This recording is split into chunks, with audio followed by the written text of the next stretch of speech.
ಎಲ್ಲಾ ಹಾನಿಯಿಂದ ಕೂದಲನ್ನು ರಕ್ಷಿಸುತ್ತೆ. ಬರೀ Amrut noni reach root premium hair oil. ಅರ್ಜಿ ವಜಾ ಆಗಿದೆ ಅನ್ನುವ ಬಿಗ್ ಅಪ್ಡೇಟ್ ನಮಗೆ ಸಿಗ್ತಾ ಇದೆ. Massive update now on Vistara news. ರೇವಣ್ಣನವರ ಜಾಮೀನು ಅರ್ಜಿ ತಿರಸ್ಕಾರ. Big this is big. ರೇವಣ್ಣನವರು ಬೇಲ್ ಸಿಗಬಹುದು ಅಂತ ವೇಟ್ ಮಾಡ್ತಾ ಇದ್ರು. ರೇವಣ್ಣನವರಿಗೆ ಬೇಲ್ ಆಗಬಹುದು ಅಂತ ವಾದ ಪ್ರತಿವಾದಗಳು ಮಂಡನೆಯಾಗಿತ್ತು. ಈ ಕ್ಷಣಕ್ಕೋಸ್ಕರ ರೇವಣ್ಣನವರು ಕಾಯ್ತಾ ಇದ್ರು. ಈ ಕ್ಷಣಕ್ಕೋಸ್ಕರ ಕರ್ನಾಟಕದ ಜನ ಇದನ್ನ ಎದುರು ನೋಡ್ತಾ ಇದ್ರು. ಈ ಕ್ಷಣಕ್ಕೋಸ್ಕರ ಎಲ್ಲರೂ ಕೂಡ ವೇಟ್ ಮಾಡ್ತಾ ಇದ್ರು ಏನಾಗಬಹುದು ಅಂತ.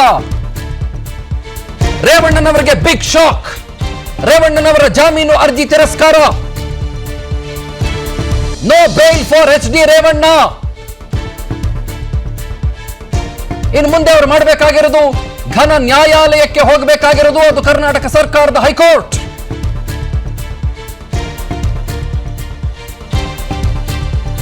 ರೇವಣ್ಣನವರ ಜಾಮೀನು ಅರ್ಜಿ ತಿರಸ್ಕಾರವಾಗಿದೆ.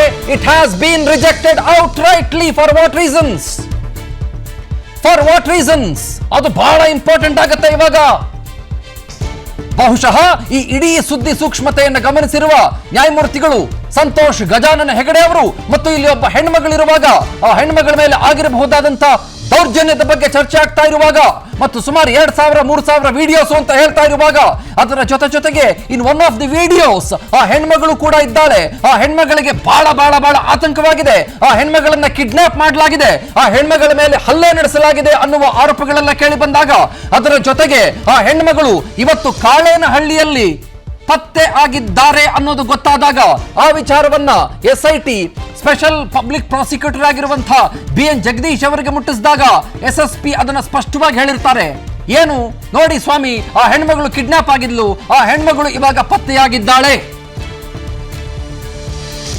ಹಾಗಾದ್ರೆ ಮಾನ್ಯ ನ್ಯಾಯಮೂರ್ತಿಗಳು ಅನ್ಕೊಂಡಿರ್ತಾರೆ, ಓಹೋ ಆ ಹೆಣ್ಮಗಳು 7 ದಿನಗಳ ನಂತರದಲ್ಲಿ ಸಿಕ್ಕಿದ್ದಾಳೆ, ಆ ಹೆಣ್ಮಗಳ ಮಾತನ್ನು ನಾವು ಕೂಡ ಕೇಳಿಸ್ಕೊಳ್ಬೇಕಾಗತ್ತೆ, ಆ ಹೆಣ್ಮಗಳ ವರ್ಷನ್ ಏನು ಅನ್ನೋದು ಬೇಕಾಗತ್ತೆ, ಹೆಣ್ಮಗಳ ಮಾತುಗಳು ಏನು ಅಂತ ಕೇಳಿಸ್ಕೊಳ್ಬೇಕಾಗತ್ತೆ, ಆ ಹೆಣ್ಮಗಳ ನೋವು ಏನು ಅಂತ ನಾವು ಕೂಡ ಕೇಳಿಸ್ಕೊಳ್ಬೇಕಾಗತ್ತೆ ಅಂತ ಅವರು ಸ್ಪಷ್ಟವಾಗಿ ಅಂದ್ಕೊಂಡಿರುವ ಸಾಧ್ಯತೆ ಇದೆ. ಯಾವ ಕ್ಷಣದಲ್ಲಿ ಬೇಕಾದ್ರೂ ಕೂಡ ರೇವಣ್ಣನವರು ಅರೆಸ್ಟ್ ಆಗ್ಬೋದು. ಯಾಕಂದ್ರೆ ಅವ್ರ ಮೇಲೆ ಇರೋದು non bailable offences like 364A. ಇದೇ ವಾದವನ್ನ ಮೂರ್ತಿ ಡಿ ನಾಯಕರು ಮಂಡಿಸಿದ್ರು. ಇಲ್ಲ, 364A ಬರೋದಿಲ್ಲ. ಅಲ್ಲಿ ಏನ್ ರಾನ್ಸಮ್ ಕೇಳಿದಾರ, ಹಲ್ಲೆ ಮಾಡಿದಾರ? ಯಾರು ಹಲ್ಲೆ ಮಾಡಿದಾರ್ರಿ? ಮಾಡಿಲ್ಲ. ಆದ್ರೆ ಸ್ಪೆಷಲ್ ಪಬ್ಲಿಕ್ ಪ್ರಾಸಿಕ್ಯೂಟರ್ ನೇರವಾಗಿ ಹೇಳಿದ್ರು. ಏನಂತ ನೇರವಾಗಿ ಹೇಳಿದ್ರು? ಆ ಹೆಣ್ಣು ಮಗಳ ಮಾನ ಪ್ರಾಣ ರಕ್ಷಣೆ ಯಾರು ಮಾಡೋರ್ರಿ? ಈ ಪ್ರಶ್ನೆಯನ್ನ ಕೇಳಿದ್ರು. ಜೊತೆಗೆ ಇನ್ ಕ್ಯಾಮ್ರಾ ಪ್ರೊಸೀಡಿಂಗ್ಸ್ಗೆ ಅವರು ಸ್ಪಷ್ಟವಾಗಿ ಆದೇಶ ಕೊಡಬೇಕು ನ್ಯಾಯಾಲಯ ಅಂತ ಕೇಳಿದ್ರು. ಯಾವ ಮೊಮೆಂಟ್ ಅಲ್ಲಿ ಬೇಕಾದ್ರೂ ಕೂಡ ರೇವಣ್ಣನವರು ಅರೆಸ್ಟ್ ಆಗ್ಬೋದು. ಇವಾಗ ವಿಚಾರಣೆ 6ನೇ ತಾರೀಕಿಗೆ ಮುಂದೂಡಿಕೆ ಆಗಿದೆ. ಅರ್ಜಿಯನ್ನು ವಜಾಗೊಳಿಸಿರುವ ನ್ಯಾಯಾಲಯ 6ನೇ ತಾರೀಕು ಮೇಗೆ ಅಂದ್ರೆ ಸೋಮವಾರಕ್ಕೆ ಮುಂದೂಡಿಕೆ ಮಾಡಿದ್ದಾರೆ.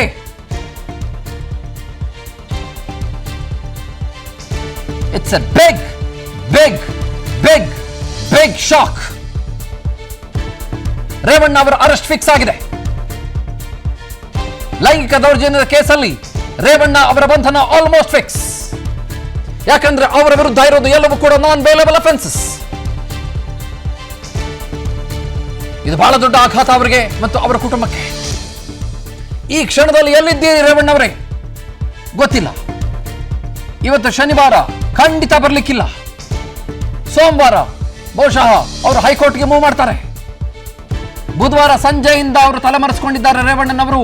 ಬುಧವಾರ, ಗುರುವಾರ, ಶುಕ್ರವಾರ, ಶನಿವಾರ 5 ದಿನವಾಯಿತು ರೇವಣ್ಣನವರ ಪತ್ತೆ ಇಲ್ಲ. 5 days Revanna is not seen. ಬುಧವಾರನು ಸೇರಿಸ್ಕೊಳ್ರಿ 5 ದಿನ. ನಾಳೆ ಭಾನುವಾರ 6ನೇ ದಿನ SIT ವಿಚಾರಣೆಗೆ ಹಾಜರಾಗಿಲ್ಲ. SIT ನೋಟಿಸ್ ಮೇಲೆ ನೋಟಿಸ್ ಅನ್ನು ಸರ್ವ್ ಮಾಡ್ತು. 3 ನೋಟಿಸಸ್ಗಳನ್ನು ಕೊಡ್ತು ರೇವಣ್ಣ ಅವರಿಗೆ. ನನ್ನ ಜೀವನದಲ್ಲಿ ನಾನು ಮಾತ್ರವಲ್ಲ, ನನ್ನ ಕೂದಲು ಕೂಡ ಆಗಿರ್ಬೇಕು ಸ್ಟ್ರಾಂಗ್ ಅಂಡ್ ಸ್ಟೈಲಿಶ್. ಬರೀ Amrut noni reach root premium hair oil ನೊಂದಿಗೆ. Reach root premium hair oil 5:15 ಒಳಗೆ ಬನ್ನಿ ಅಂತ ಡೆಡ್ ಲೈನ್ ಕೊಟ್ಟಿತ್ತು. ಅದಕ್ಕೂ ಕೂಡ ಕವಡೆ ಕಾಸಿನ ಕಿಮ್ಮತ್ ಕೊಡ್ಲಿಲ್ಲ ರೇವಣ್ಣ ಅವರು. ಕಾರಣ ಏನು ಅಂತಂದ್ರೆ ಶನಿವಾರ ಬೇಕಂತ ಕರ್ಸ್ಕೊತಾ ಇದ್ದಾರೆ, ನನ್ನನ್ನು ಅರೆಸ್ಟ್ ಮಾಡಿಬಿಟ್ರೆ ಅಂತ ಅವರಿಗೆ ಭಯ ಸಹಜವಾಗಿತ್ತು. ಅವರು ಒಂದು ವೇಳೆ ಇವತ್ತು SITಯ ಮುಂದೆ ಹಾಜರಾಗಿದ್ದಿದ್ದರೆ ಬಂಧನವಾಗುವ ಸಾಧ್ಯತೆಯನ್ನೂ ತಳ್ಳಿ ಹಾಕುವ ಹಾಗಿರಲಿಲ್ಲ. SIT ಅಧಿಕಾರಿಗಳು ಇವಾಗ ರೇವಣ್ಣನವರಿಗೋಸ್ಕರ ಹುಡುಕಾಟವನ್ನು ತೀವ್ರಗೊಳಿಸ್ತಾ ಇದ್ದಾರೆ. ಆಮೇಲೆ ರೇವಣ್ಣನವರ ಪರ ವಕೀಲರು ಒಂದು ಮಾತು ಹೇಳ್ತಾರೆ. ಏನು ಅಂತ ಹೇಳ್ತಾರೆ? ಸ್ವಾಮಿ ನ್ಯಾಯಾಧೀಶರೇ, ನೀವು ಬೇಲ್ ಮಂಜೂರು ಮಾಡಿದ್ರೆ 5:15 ಹೆಚ್ಚು ಕಡಿಮೆ ಆಗದಂತೆ, ಒಂದೇ ಕ್ಷಣ ಆ ಕಡೆ ಈ ಕಡೆ ಆಗದಂತೆ ರೇವಣ್ಣನವರು ಬಂದ್ಬಿಡ್ತಾರೆ. ಹಾಗಂದರೆ ರೇವಣ್ಣವರು ಇಲ್ಲೇ ಎಲ್ಲೋ ಇರಬೇಕು, ಬಹಳ ದೂರ ಇಲ್ಲ. ಯಾಕಂದ್ರೆ ಕೋರ್ಟ್ ಪ್ರೊಸೀಡಿಂಗ್ ಶುರುವಾಗಿದೆ 3 ಗಂಟೆಗೆ.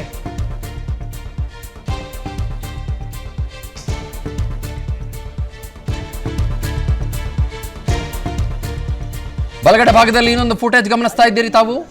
ಮಾನ್ಯ ಮಾಜಿ ಪ್ರಧಾನಮಂತ್ರಿಗಳು, ಬಹಳ ಗೌರವಾನ್ವಿತರು, ಹಿರಿಯರು. ಪಾಪ ಅವರಿಗೆ ಬಹಳ ಶಾಕ್ ಆಗಿರುತ್ತೆ ರೀ, ಬಹಳ ನೋವಾಗಿರುತ್ತೆ ಈ ಇಡೀ ಪ್ರಕರಣ. ಅವ್ರ ಬಗ್ಗೆ ತುಂಬ ಗೌರವ ಇದೆ ನಮಗೆ. ಅವರ ಮನೆಯಲ್ಲಿ SIT ಅಧಿಕಾರಿಗಳು ಇವಾಗ ಬಂದಿದ್ದಾರೆ ಅಂತ ಹೇಳಲಾಗ್ತಾ ಇದೆ. ಯಾವ ಕಾರಣಕ್ಕೆ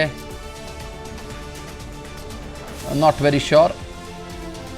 ಬೆಂಗಳೂರಿನ ಪದ್ಮನಾಭನಗರದಲ್ಲಿರುವಂಥ ಮಾನ್ಯ ಮಾಜಿ ಪ್ರಧಾನಮಂತ್ರಿಗಳು, 92 ವರ್ಷದ ಅತ್ಯಂತ ಹಿರಿಯ ಮುತ್ಸದ್ದಿ ರಾಜಕಾರಣಿ, ಎಲ್ಲದಕ್ಕಿಂತ ಮುಖ್ಯವಾಗಿ ಹ್ಯೂಮನ್ ಬೀಯಿಂಗ್ ಪಾರ್ ಎಕ್ಸಲೆನ್ಸ್ ಅಂತ ಕರೀತಾರಲ್ಲ ಆ ರೀತಿಯವರು ಮಾನ್ಯ ದೇವೇಗೌಡರು. ಅವರಿಗಿರುವ ವರ್ಚಸ್ಸೇ ಆ ಥರದ್ದು. ಅವರು ಬಹಳ ಆಘಾತಕ್ಕೆ ಸಹಜವಾಗಿ ಒಳಗಾಗಿರ್ತಾರೆ ಈ ಇಡೀ ಪ್ರಕರಣದಿಂದ. ಏನಪ್ಪ ಹಿಂಗಾಗೋಯ್ತು, ಒಂದು ಕಡೆ ಮೊಮ್ಮಗ ಒಂದು ಕಡೆ ಮಗ ಅಂತ ಸಹಜವಾಗಿ ಅವರಿಗೆ ನೋವಾಗಿರುತ್ತೆ. ಈಗ SIT ಅಧಿಕಾರಿಗಳು ಕೂಡ ಮಾನ್ಯ ಮಾಜಿ ಪ್ರಧಾನಮಂತ್ರಿಗಳ ಮನೆಗೆ ಭೇಟಿ ಕೊಟ್ಟಿದ್ದಾರೆ. ಅನುಕ್ಷಣದ ಸುದ್ದಿಗಳಿಗಾಗಿ ವಿಸ್ತಾರ ನ್ಯೂಸ್ ಯೂಟ್ಯೂಬ್ ಚಾನೆಲ್ ಸಬ್ಸ್ಕ್ರೈಬ್ ಮಾಡಿ. ಹೊಸ ಸುದ್ದಿಗಳ ನೋಟಿಫಿಕೇಶನ್ಗಾಗಿ ಬೆಲ್ ಐಕಾನ್ ಕ್ಲಿಕ್ ಮಾಡಿ. ಲೇಟೆಸ್ಟ್ ಅಪ್ಡೇಟ್ಸ್ಗಾಗಿ www.vistaranews.com ವೆಬ್ಸೈಟ್ಗೆ ವಿಸಿಟ್ ಮಾಡಿ. ಅಂಗೈಯಲ್ಲೇ ಜಗತ್ತಿನ ಸುದ್ದಿ ತಿಳಿಯಲು ವಿಸ್ತಾರ ನ್ಯೂಸ್ ಕನ್ನಡ ಆಪ್ ಡೌನ್ಲೋಡ್ ಮಾಡಿ.